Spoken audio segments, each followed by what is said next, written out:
정신과 의사와 경영학 박사 그리고 CEO로서 30년 동안의 임상 경험과 10년 동안의 경영 경험을 총정리한 인간관계학 구 박사의 마음건강 강연 시리즈가 여러분께 오디오북으로 다시 돌아왔습니다. YMI, 힐링 스트레스, 관계방정식, 변화의 신, 그리고 선택의 함정, 자기 개발을 위한 종합 선물 세트, 현대인의 토탈 힐링 성서이며 직장인의 신명심보감이자 마음을 움직이는 화제의 신간 5권을 지금 인터넷으로 만나실 수 있습니다.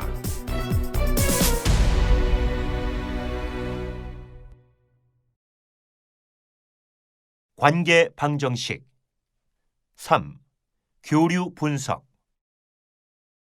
정신과 의사 이후경입니다. 오늘은 관계 방정식의 3번째 강의로 교류 분석입니다. 어느 할머니가 아주 젊은 나이에 남편과 헤어진 후 평생 독신으로 살았습니다. 주위 사람들이 재혼 안 하는 것에 대해 매우 궁금해했죠. 할머니는 사람들이 물을 때마다 이렇게 대답했습니다. 나는 3마리 동물과 같이 살고 있다. 하루 종일 쏘다니다가 한밤중에야 집에 들어오는 고양이가 있고, 잠을 잘 때마다 크게 코를 고는 강아지가 있고, 그리고 항상 욕지거리하는 앵무새가 있다. 그런데 남편이 왜 필요한가? 전혀 교류가 없는 부부관계의 전형입니다. 남편은 허스밴드가 아닌 헤드밴드이고 부인은 와이프가 아닌 나이프와 같은 관계입니다. 교류는 대인관계와 의사소통을 의미합니다. 인간이라면 당연히 대인관계가 있어야 하죠. 사람 사이에는 항상 의사소통, 커뮤니케이션이 존재합니다. 교류가 없다면 그 인생은 썩은 사과와 같고 죽은 나무 토막과 같습니다. 일찍이 아리스토텔레스는 이렇게 말했습니다. 인간은 사회적 동물이다. 에릭 버는 당대 유명한 정신과 의사인데요. 그는 사람 간의 교류의 중요성을 통감해서 교류 분석을 개발했습니다. 교류 분석은 프로이드의 정신 분석에서 출발합니다. 어려운 정신 분석을 쉽게 활용할 수 있도록 개발한 심리 치료법입니다. 단순하고 명쾌해서 누구나 단시간에 배워서 효과를 거둘 수 있죠. 국제교류분석협회에서는 교류 분석을 개인의 성장과 개인의 변화를 위한 체계적인 심리치료법이라고 정의합니다. 교류 분석은 인성교육 프로그램입니다. 마인드 리엔지니어링입니다. 현재 교류 분석은 임상 영역, 상담 영역, 교육 영역, 기업 조직 영역 등에 널리 보급되어 있습니다. 교류 분석은 타임즈에 의해 70년대 이후 미국 문화를 변화시키는데 가장 강력한 영향을 준 프로그램으로 선정된 바 있고요. 유럽, 일본 등 대부분 선진 기업에서 도입해서 개인과 기업의 효과성 증진에 큰 기여를 하고 있습니다. 교류 분석의 목적은 이렇습니다. 자신이 가진 본래의 능력을 통찰하고 능력을 발휘하는 데 방해되는 요인을 제거하여 자신의 잠재 가능성을 실현하는 것이다. 에릭 버는 교류 분석의 목적을 한마디로 자율성을 달성하는 것이라고 요약합니다. 그리고 이를 위한 3가지 능력으로 자기 이해, 자발성, 친밀감을 추천하죠. 교류 분석의 철학적 전제는 3가지입니다. 첫째, 사람은 항상 긍정적이다. 둘째, 모든 사람은 사고 능력을 가지고 있다. 셋째, 우리들은 자신의 운명을 결단하며 그 결단은 변화를 가능하게 한다. 교류 분석은 성선설을 지향합니다. 정신분석에서 출발했지만 철저히 인본주의 심리학을 따릅니다. 그리고 행동주의 심리학을 함께 적용합니다. 자, 그럼 교류 분석에 대해 자세히 살펴보겠습니다. 크게 5가지 분야인데요. 첫째, 자아상태 분석. 둘째, 대화 분석. 셋째, 인생 태도. 넷째, 게임 분석. 다섯째, 각본 분석입니다.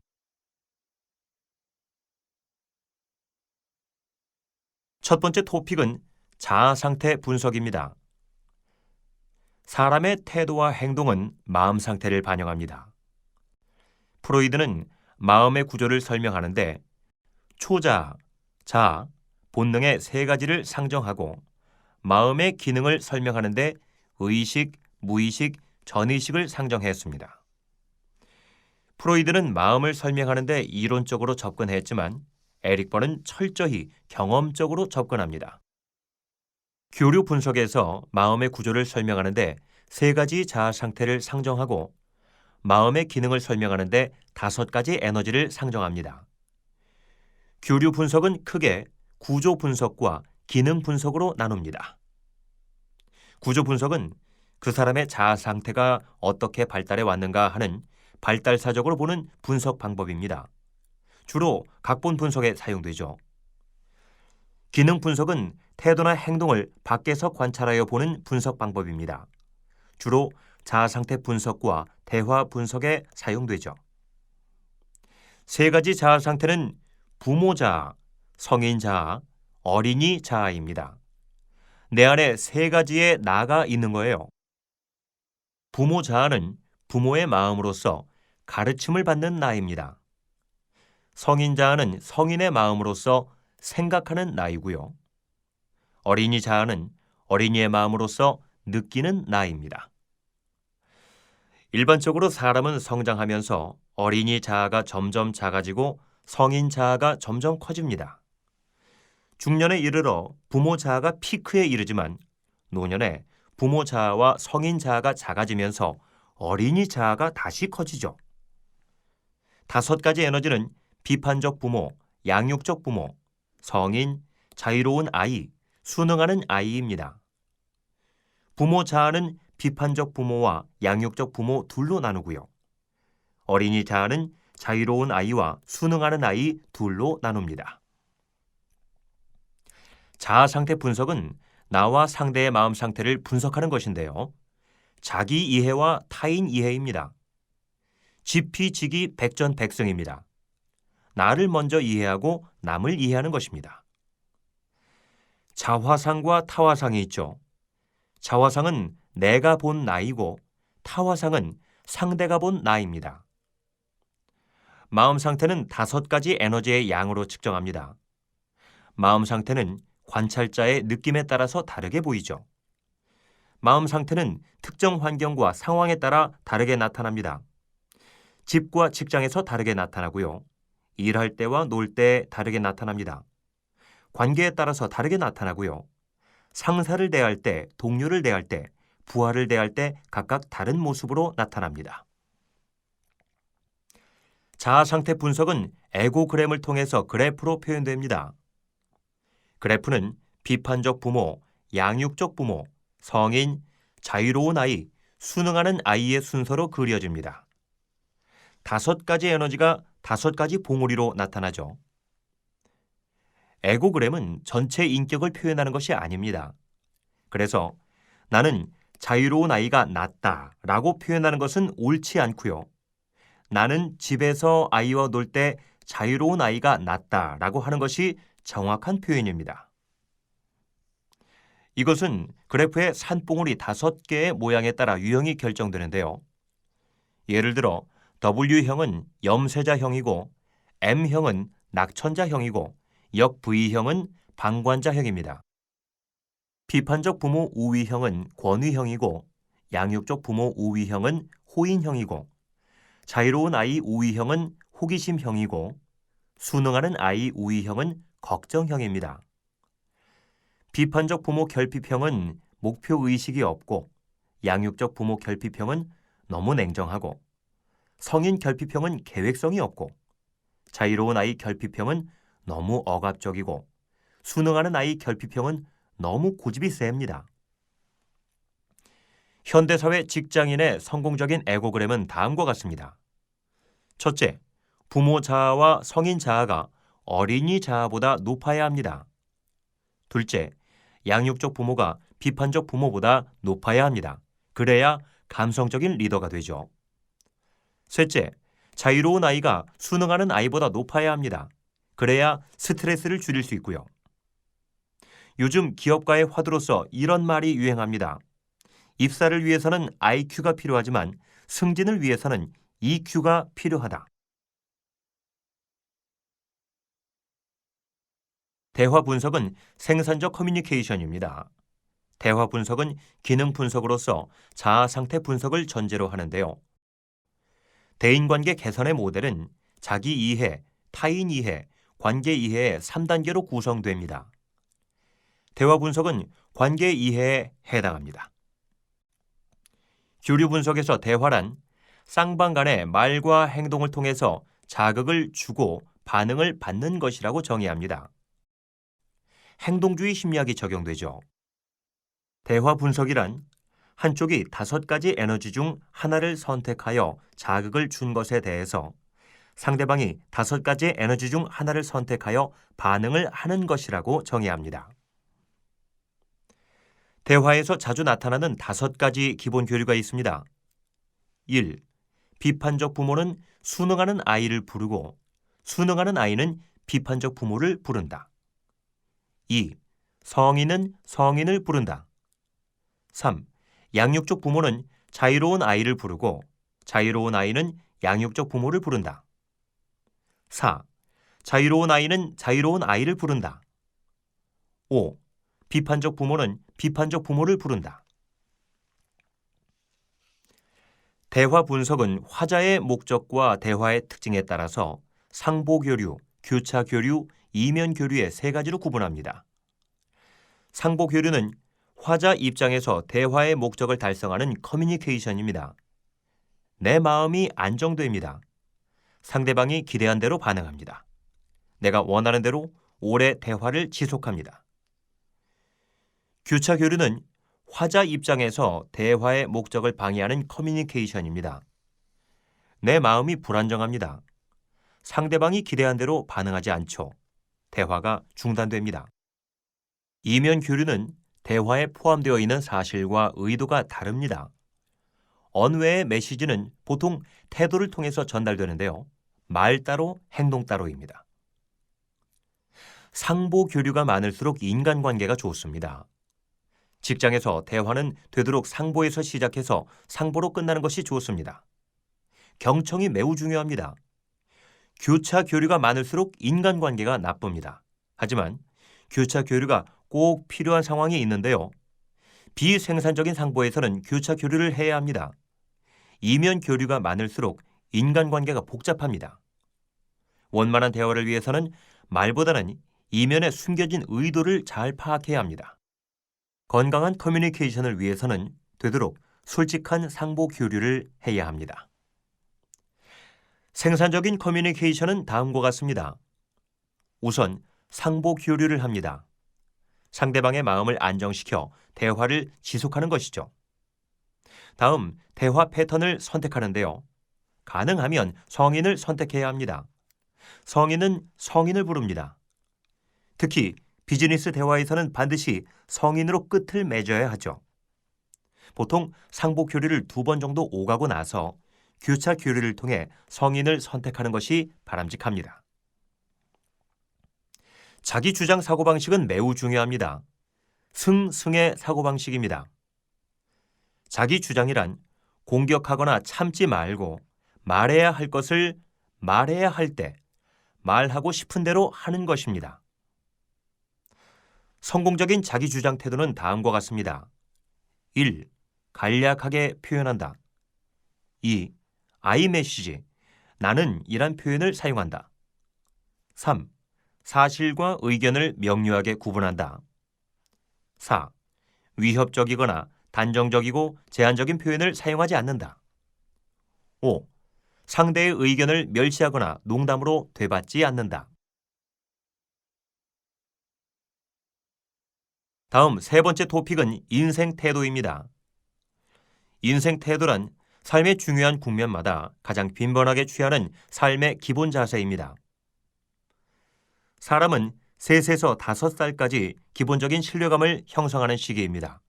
이때 성격의 상당 부분이 형성됩니다. 삶의 기본 태도가 결정되고요. 유아 결단이 일어나죠. 대표적으로 4가지 삶의 방식이 생깁니다. 승, 승패, 패승, 패패입니다.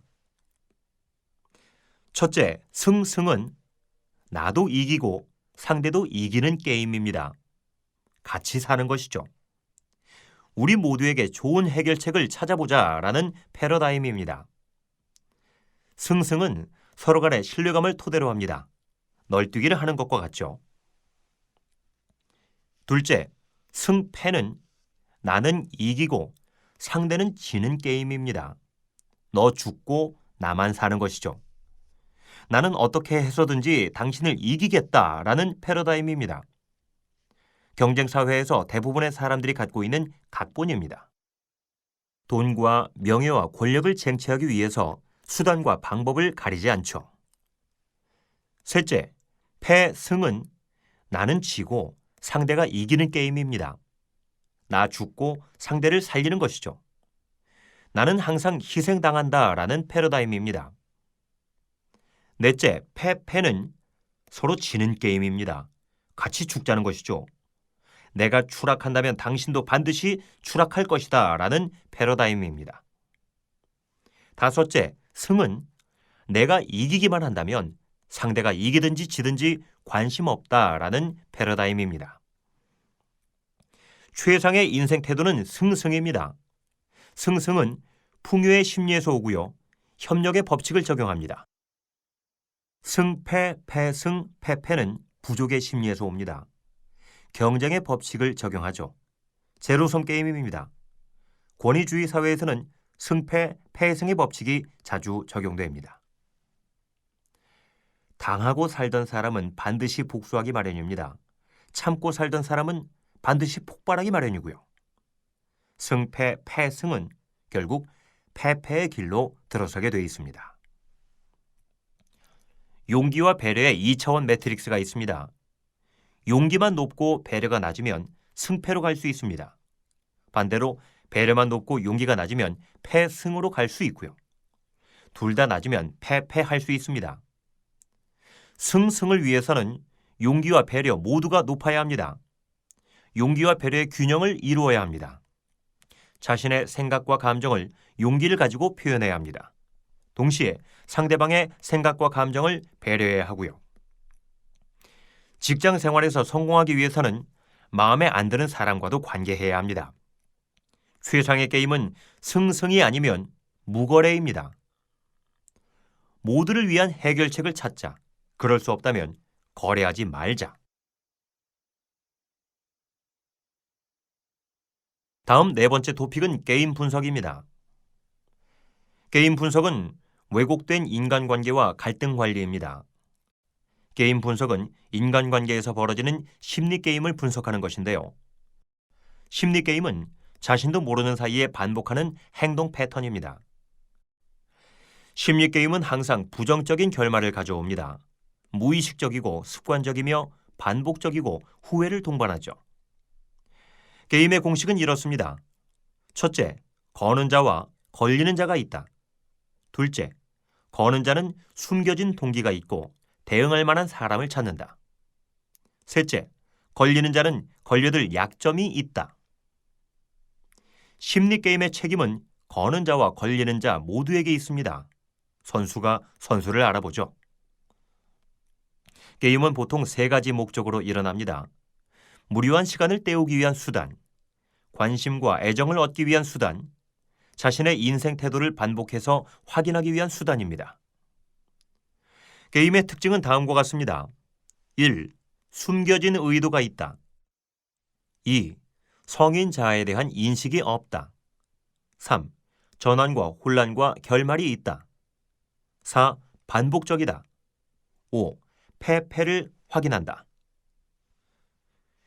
주위에서 자주 벌어지는 심리게임의 예는 다음과 같습니다. 부부지간에 외출할 때마다 싸운다.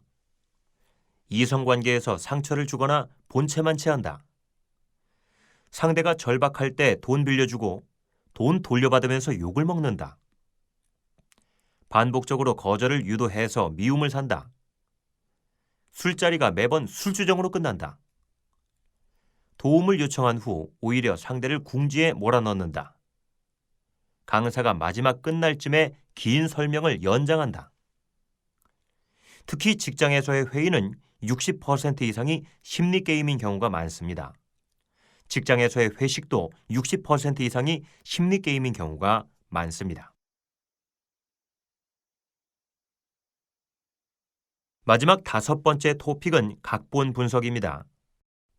각본 분석은 새로운 자기로의 출발입니다. 각본 분석은 구조 분석입니다. 사람의 자아 상태가 어떻게 발달해 왔는가 하는 발달사적으로 보는 분석 방법입니다. 사람의 일생은 한편의 연극입니다. 각본이 있습니다. 각본은 보통 어린 시절에 작성되는데요. 아이는 어느 날 갑자기 인생 태도에 대한 나름대로의 큰 결단을 내립니다. 그리고 그것이 평생을 좌우하죠. 교류 분석에서는 이를 드라이브라고 합니다. 드라이브란 나를 그렇게 행동하도록 몰아간 것입니다.